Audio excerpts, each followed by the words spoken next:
Breaking news na naging weigh-in ni WBC Super Lightweight Champion Devin Haney versus Ryan Garcia.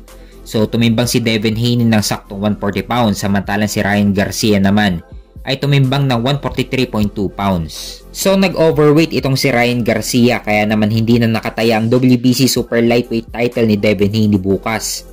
Kung sakaling manalo si Ryan Garcia, hindi na niya makukuha ang WBC belt ni Haney.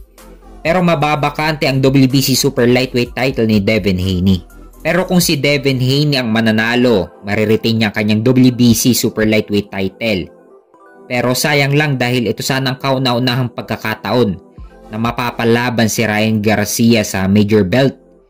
Sinayang lang ni Ryan Garcia ang pagkakataon dahil hindi siya naging disiplinado sa kanyang sarili. Hindi katulad ni Devin Haney na nakuha pa niya ang saktong 140 pounds. Kitang-kita mo talaga na malaki ang pagkakaiba ni Devin Haney kay Ryan Garcia.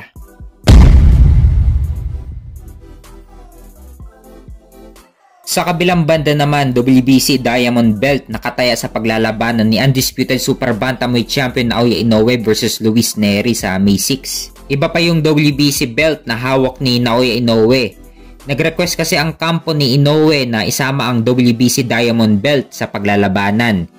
Ito rin ang ginagawa ng WBC sa mga laban ni Canelo.